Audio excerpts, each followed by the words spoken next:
Do और die series का आज तीसरा दिन है और प्रीवियस ईयर यूजीसी नेट के प्रीवियस ईयर के अकॉर्डिंग जो 16 संस्कार है वो बहुत इंपॉर्टेंट टॉपिक है और इससे हर साल 1-2 क्वेश्चन हमेशा आता है। या तो इसमें क्रोनोलॉजिकल ऑर्डर में क्वेश्चन पूछ देगा या तो कुछ किसी का मीनिंग पूछ देगा। तो आज हम इस टॉपिक को अच्छे से करेंगे।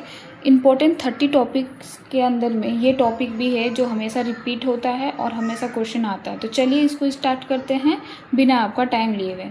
जो 16 संस्कार है इसके बारे में बात किया गया है गृह सूत्र में, और एक बार यूजीसी नेट के एग्ज़ाम में ये क्वेश्चन आ रखा है कि किस में बात किया गया है 16 संस्कार के बारे में। तो ये है गृह सूत्र, ठीक है। जो 16 संस्कार होते हैं ये परफॉर्म किया जाता है ताकि हम क्या हो, हमारा जो मनुष्य जीवन है वो क्या हो, शुद्ध हो, हम अच्छे से अपने लाइफ को पवित्र बना के जी सके और रिफॉर्म अच्छे से कर सके। तो इसका जो होता है ये क्रोनोलॉजिकल ऑर्डर में होता है और सिस्टमेटिक वे में होता है, ठीक है। तो सबसे पहले जब महिला गर्भ धारण करती है तो उसको बोलते हैं गर्भाधान, ठीक है। जब महिला गर्भधान करेगी तो उसको क्या बोलेंगे, गर्भाधान। इसको याद रखने के लिए जी पी और एस, ये जो जी पी एस से याद रख सकते हैं। गर्भधाना, पुंसवाना और सीमांतो अन्याना, ठीक है।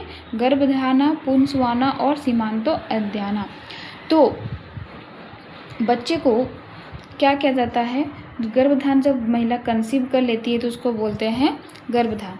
फिर पुंसवान में क्या होता है, पूजा पाठ होता है और इस टाइम पे जो गोद भराई का रस्म जिसको हम लोग बोलते हैं वो होता है, जिसमें हम लोग ये कामना करते हैं कि मेल चाइल्ड का बर्थ हो। ये ठीक है, पहले के ज़माने में था, मेल फीमेल ऐसा कुछ नहीं है, बट उस टाइम का था तो वो वैसा ही है। फिर सीमांतो अन्याना का मतलब बच्चे का पहली बार नहलाया जाता है। और उसके बाद आता है जात कर्म। ये चौथा संस्कार है 16 संस्कार में से। जात कर्म जो है चौथा नंबर में आता है। और इस टाइम पे बच्चे का क्या कहता है, नेटल राइट्स, यानी कि जो भी वेद के मंत्र होते हैं, उच्चारण होते हैं, वो उनके कान में पढ़ा जाता है, पूजा पाठ किया जाता है, ताकि बच्चा जो हो वो क्या हो, मानसिक और शारीरिक रूप से, फिजिकल और मेंटली वो क्या हो, स्ट्रांग हो और आगे आने वाली ज़िंदगी को अच्छे से जी पाए। मंत्र उच्चारण अच्छे से होता है।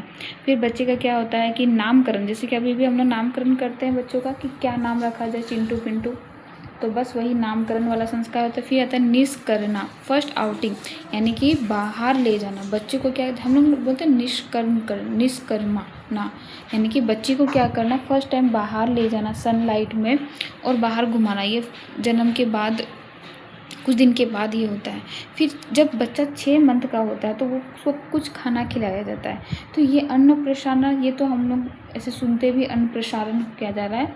तो अन्न प्रसारण कब किया जाता है, जब बच्चा 6 साल का हो जाता है, 6 मंथ का हो जाता है, और उस टाइम पे उसको खीर खिलाया जाता है, मीठा का भोग खिलाया जाता है, कुछ भी उनको खिलाया जाता है। फिर आता है चूड़ाकर्म। चूड़ाकर्म का मतलब क्या होता है, आपके हेयर कटिंग किए जाते हैं, बच्चे का जो होता है उनका मुंडन किया जाता है, तो उसको बोलते हैं चूड़ाकर्म। फिर आता है कर्ण भेदा। कर्ण मतलब ही क्या होता है, कान होता है।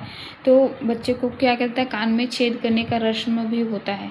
फिर उपनयन, इसमें क्या होता है, बच्चे को जनेऊ का मंत्रोच्चारण करके जनेऊ पहनाया जाता है। जो ब्राह्मण लोग पहनते हैं वो जनेऊ पहनाया जाता है। फिर आता है विद्यारंभा, यानी कि जब जनेऊ पहनाया जाता है उसके बाद वो, जैसे हम लोग हॉस्टल चले जाते हैं तो वैसे ही वो कहाँ चले जाते हैं, विद्या लेने के लिए, यानी कि अब वो स्टूडेंट लाइफ में जीते हैं, ठीक है।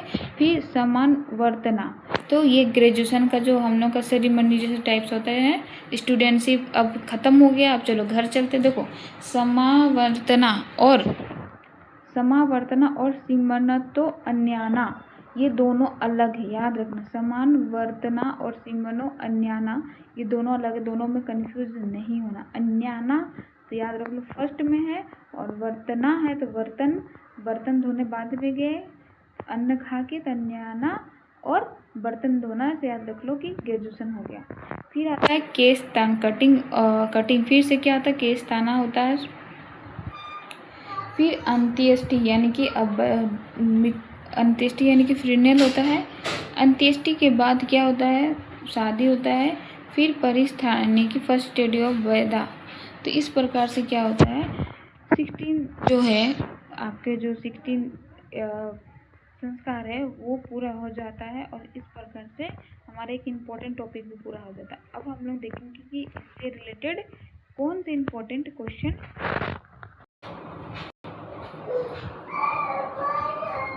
तो